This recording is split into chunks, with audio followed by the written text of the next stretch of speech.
On parle de l'indice phare allemand, eh bien, c'est à Eric Seban de nous proposer son œil et ses analyses. Bonjour Eric.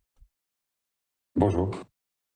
Eric d'être avec nous ce matin, Eric Seban. Vous êtes trader, formateur et coach. Vous avez également mis en place le réseau Strafi, qui est un réseau de traders indépendants franchisés, avec nous pour comprendre comment fonctionne le DAX. Le DAX qui semble être entouré par un sentiment de bienveillance, un sentiment plutôt positif. Et pourtant, malgré cela, eh bien, le DAX a dû faire face à des prises de bénéfices ces derniers temps. En outre, en plus de cela, on atteint une zone haute, une zone de résistance. Est-ce que ça doit nous inciter à la prudence ou au contraire, on accompagne le mouvement d'optimisme qui semble être en place actuellement?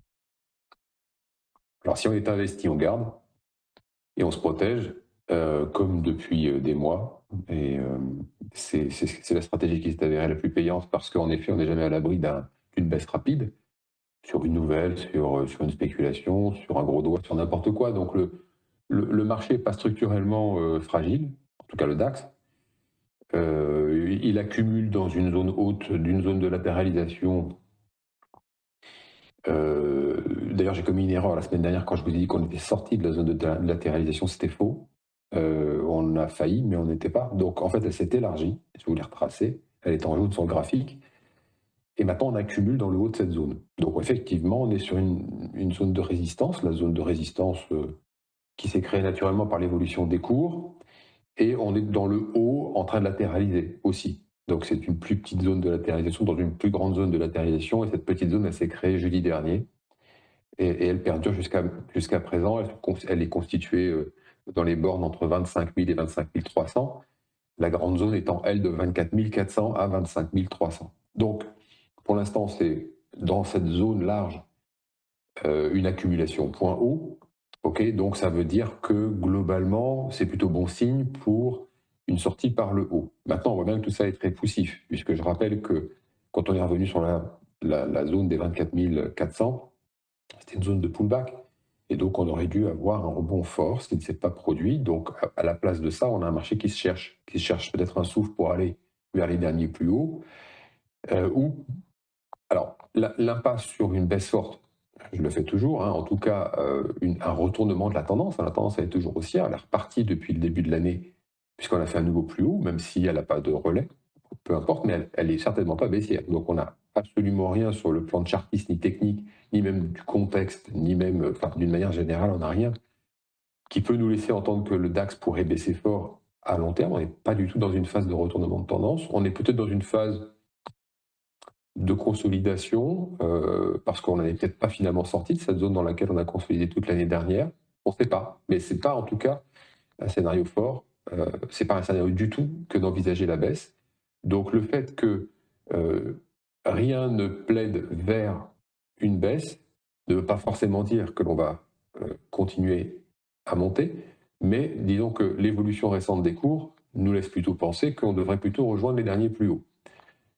Alors, si on est investi, on garde, évidemment. Maintenant, est-ce que c'est un moment pour rentrer? C'est pas la même chose. Non, c'est pas un moment pour rentrer. Si vous voulez rentrer, il faut attendre un retour vers 24 400. On achète toujours sur des replis dans une tendance haussière. Sinon, vous pouvez vous retrouver à être le dernier à avoir payé tout en haut. Donc, c'est évidemment ce qu'on ne veut pas.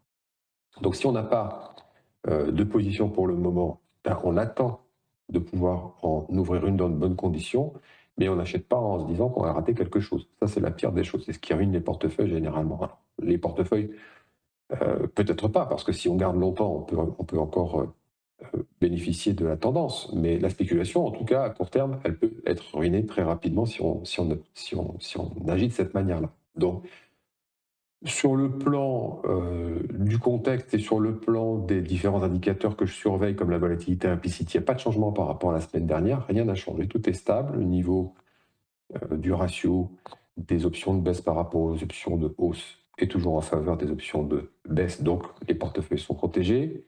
La volatilité implicite, elle n'a pas changé. La volatilité intraday, bah, c'est d'un jour à l'autre. Elle est forte, elle est moins forte. Mais bon, globalement, on voit bien que depuis une semaine, on est dans des bornes bornées entre 300 à 350 points dans la journée, donc on ne peut pas dire qu'il y a beaucoup de volatilité intraday depuis une semaine. Ce qu'il y a, c'est qu'il y a toujours personne sur le marché. Personne sur le marché parce qu'on est à 25 000 contrats en moyenne depuis jeudi dernier. C'est très très faible. Donc Ces volumes, si on regarde bien le graphique, depuis jeudi dernier, ils sont en train de baisser. Donc on essaie de monter, mais avec beaucoup de faiblesse en termes de volume, ce qui veut dire donc un épuisement de l'intérêt. Donc ça, c'est pas génial. Il faudrait que les volumes remontent un petit peu et qu'on passe un petit cran plus haut pour envisager d'aller chercher les derniers plus hauts de l'année. Sinon, en effet, on pourrait tout à fait descendre tout doucement pour rejoindre 24 400, parce que finalement, il n'y a pas assez d'acheteurs pour faire monter les cours un cran plus haut. Ouais, c'est ça. En fait, tout le problème, c'est qu'il y a personne sur le DAX en réalité. Du coup, par la force des choses. Mais alors, c'est peut-être aussi ce qui explique un papier hyper intéressant que j'ai lu cette semaine. C'est peut-être ce qui explique le fait que les marchés soient plus réceptifs aux signaux et aux bornes techniques plutôt qu'aux fondamentaux finalement. Oui, ben, quand il y a pas d'idée sur le plan fondamental pour se faire des scénarios à moyen long terme, il faut quand même travailler un petit peu, en tout cas essayer de faire des choses pas trop stupides. Et donc, on va revenir vers les graphes. N'importe qui, dans une période où il n'y a pas d'idées, va aller chercher des idées quelque part. Alors, il y en a toujours des mauvaises, évidemment, mais si on sait travailler, on va trouver dans le graphe pas mal de choses à faire. Maintenant, ça ne s'inscrit pas dans le long terme, ça s'inscrit dans du court terme. Il faut expédier les affaires courantes et puis essayer de faire un petit peu de performance. Pour l'instant, c'est poussif, hein. On est à 1,80 depuis le début de l'année, c'est pas top. Bon, c'est toujours mieux qu'une baisse, évidemment, mais là, le manque d'idées, il est criant, on voit bien, hein. Même une figure aussi évidente qu'un pullback n'a pas provoqué de réaction. Alors après, évidemment, on était monté dans le sable, hein. Sur du sable, en tout cas, la hausse s'était construite sur du sable au début de l'année. Le fait qu'on soit redescendu très rapidement, tout ça, c'est technique, hein, il n'y a rien de conviction là-dedans. Et, ça aurait dû rebondir un peu plus vigoureusement. Il y a vraiment, comme vous le disiez à l'instant, il y a un manque d'intérêt criant. Et, euh, et puis la spéculation occupe le terrain globalement, hein, parce que quand il n'y a pas grand-chose à faire sur le long terme, on va retrouver la spéculation sur le court terme, c'est classique. Ouais, c'est effectivement très classique. Alors après, pareil, tout le monde écrit, hein, et donc il faut lire. Certains disent que, eh bien quand même qu'au mois de mars, courant mars, en tout cas pour les indices européens, c'est la géopolitique qui devrait driver les marchés. Donc c'est peut-être ces notions fondamentales de géopolitique qu'il faudra suivre avec attention, qui pourraient, eh bien, comment on pourrait dire, déconstruire les schémas graphiques et les schémas techniques à l'œuvre actuellement. Alors s'il y a des nouvelles potentiellement impactantes sur le long terme, oui, les gérants vont bouger, vont arbitrer, vont faire quelque chose en fonction de la nature de ces nouvelles et puis de ce qu'ils entrevoient comme étant des conséquences éventuelles sur le portefeuille. À part ça, il ne se passera rien, à part un peu de spéculation ponctuellement, si on n'a pas une nouvelle forte qui est, comme je viens de l'expliquer, de nature à faire revoir la position des gérants, bon, il y aura rien du tout, comme ces derniers mois, comme ces presque 2 dernières années, à part un flash crack sur les tarifs douaniers l'année dernière, il ne s'est rien passé, hein, on a gommé ça en deux-deux.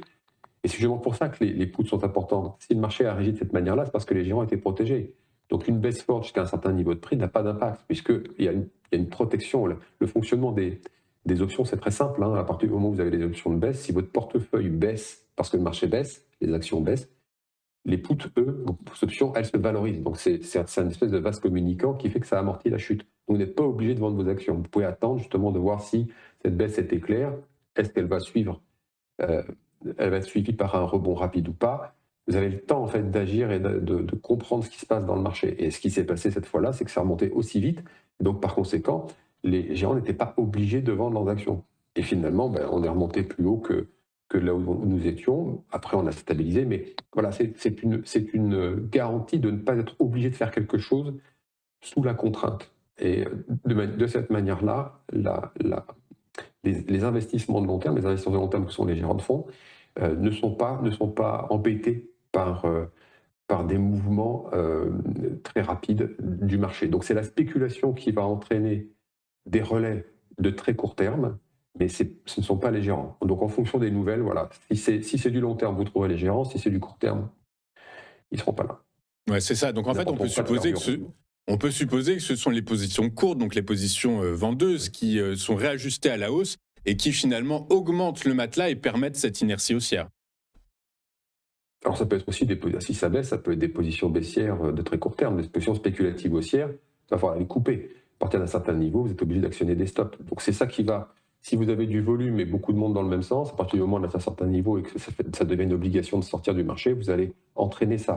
Mais tant que vous n'avez pas les gérants qui vont faire le gros volume, il n'y a pas de relais. En fait, on peut avoir ce qui peut ressembler à une baisse ou à un retournement de tendance qui sera jamais suivi de relais. C'est ce qui s'est passé l'année dernière. C'était vers septembre. On a eu une fausse sortie par le bas. C'est exactement ce qui s'est passé. Et ça se voit très très rapidement dans les graphiques. On peut savoir très rapidement si c'est de la spéculation ou des réactions de gérants. Et sur ces niveaux de prix, ça ne pouvait pas être des réactions de gérants. Même Des si vous avez réactions. une très mauvaise nouvelle, ils ne sont pas obligés de faire. Eh ben écoutez, merci beaucoup, Eric.